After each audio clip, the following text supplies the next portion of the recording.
इस वीडियो में आज हम एक पाइथन प्रोग्राम बनाएंगे जिसमें हम सर्कल का रेडियस लेंगे और फिर उस सर्कल का रेडियस का इस्तेमाल करते हुए उसका हम एरिया फाइंड करेंगे और फिर प्रिंट करवा देंगे। तो इसमें आप देख सकते हैं कि यहाँ पे आपको एक एरिया ऑफ सर्कल फाइंड करने का जो फार्मूला है वो क्या है कि एरिया ऑफ सर्कल बराबर होता है पाई, एक कांस्टेंट वैल्यू है जो कि 3.14 होती है। इसको हम मल्टीप्लाई कर देते हैं रेडियस के साथ।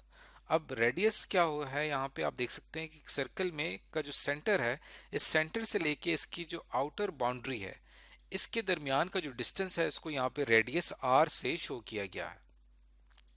और बाउंड्री के एक सिरे से दूसरे सिरे तक का जो फासला है, इसे डी डायमीटर कहा जाता है, लेकिन ये एरिया फाइंड आउट करने में इस्तेमाल नहीं होता। एरिया फाइंड आउट करने के लिए हमें सिंपल आर की वैल्यू पता हो तब हम एरिया फाइंड आउट कर लेते हैं। तो इसके लिए हम पाइथन प्रोग्राम लिखते हैं। तो ये हमने पाइथन IDLE शेल ओपन कर लिया है। यहाँ पे मैं फाइल पे क्लिक करूंगा, न्यू फाइल लेंगे। इस न्यू फाइल में हम अपना कोड लिखना शुरू करेंगे और जो भी हमारा आउटपुट होगा वो यहाँ शेल में डिस्प्ले होगा। तो आइए चलते हैं, अपना कोड लिखना शुरू करते हैं। तो सबसे पहले आपको यहाँ पे जो सबसे इम्पोर्टेंट एक कांस्टेंट वैल्यू आपको चाहिए होगी पाई, और वो हम रख लेते हैं 3.14। और उसके साथ ही हम सबसे पहले यूज़र से ये कहेंगे कि वो सर्कल का रेडियस खुद एंटर करे। तो उसके लिए यहाँ पे रेडियस के लिए मैं आर एक वेरिएबल ले लेता हूँ और उसमें हमें जो वैल्यू यूजर से रिक्वायर्ड होगी उसकी डाटा टाइप हम यहाँ पे फ्लोट कंसिडर करते हैं। फ्लोट वो वैल्यूज होती हैं जो कि डेसिमल वैल्यूज होती हैं, जैसे 3.14 भी एक फ्लोट वैल्यू है। तो हो सकता है कि यूज़र रेडियस जो एंटर करे वो कोई फ्लोट वैल्यू एंटर करे, इसलिए यहाँ पे मैंने डाटा टाइप पहले से ही बता दी है। और फिर हम यहाँ पे यूज़र से इनपुट लेंगे और उसको कहेंगे कि enter the value of radius, inverted commas close, और आखिर में इनपुट की जो ब्रैकेट है ये भी बंद हो जाएगी। तो जो भी वैल्यू रेडियस के लिए एंटर की जाएगी वो इस आर वेरिएबल में स्टोर हो जाएगी।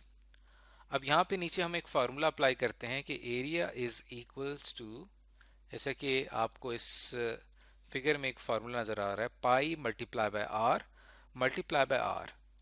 तो पाई हमारे पास ऊपर एक वेरिएबल है, इसको हम मल्टीप्लाई करेंगे आर से और फिर दोबारा मल्टीप्लाई कर देंगे आर से, तो हमारे पास एरिया कैलकुलेट हो जाएगा। और फिर इस एरिया को हमने क्या करना है, प्रिंट करवा देना है। तो सिंपल हम यहाँ पे इसको प्रिंट करवा देंगे। तो ये 3 से 4 लाइंस का कोड है जिसमें एरिया हमारा प्रिंट होगा। तो सबसे पहले हम इसको सेव कर लेते हैं। फाइल पे क्लिक करूंगा, सेव पे आऊंगा और फिर यहाँ पे हम इसका नाम रख लेते हैं एरिया ऑफ सर्कल। इसको हम डेस्कटॉप पे ही सेव कर लेते हैं। तो अब अगर मैं इसको यहाँ पे रन करता हूँ तो देखें ये हमारा प्रोग्राम कामयाबी से चल गया है। हमारे IDLE शेल में ये आउटपुट शो हो रहा है, enter the value of radius. अब आपने सर्कल के रेडियस की वैल्यू एंटर करनी है। लेट सपोज यहाँ पे मैं एक वैल्यू एंटर करता हूँ 1, यानी रेडियस हमारा क्या है 1। तो एरिया हमारा यहाँ पे प्रिंट हुआ है 3.14। यहाँ पे 1 वैल्यू मैंने इसलिए एंटर की है ताकि आपको समझ में आए कि वाकई हमारा प्रोग्राम ठीक काम कर रहा है या नहीं। क्योंकि देखें जैसे ही यहाँ पे मैं अपने कीबोर्ड से 1 एंटर करूँगा तो आर के अंदर 1 स्टोर हो जाएगा।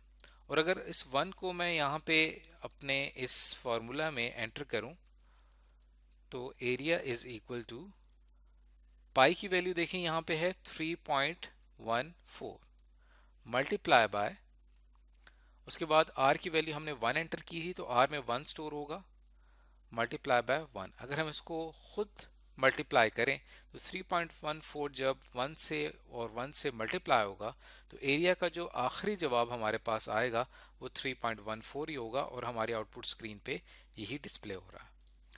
इसको अगर मैं दोबारा से रन करता हूँ, इसको मैंने पहले सेव किया, अब फिर से आपसे वैल्यू ऑफ रेडियस पूछ रहा है। तो आपने कीबोर्ड से कोई भी एक वैल्यू एंटर करें। रेडियस की वैल्यू यहाँ पे मैंने 4 एंटर की है, तो देखिए यहाँ पे हमारा एरिया कैलकुलेट होके आ गया 50.24। तो इस तरह से हमारा ये प्रोग्राम जो है वो कंप्लीट हो चुका है, जिसमें हम यूज़र से इनपुट ले रहे हैं रेडियस और रेडियस फार्मूले में पुट किया जाता है, प्रोसेस होता है, कैलकुलेट होता है और फाइनली एरिया ऑफ सर्कल हम फाइंड कर लेते हैं।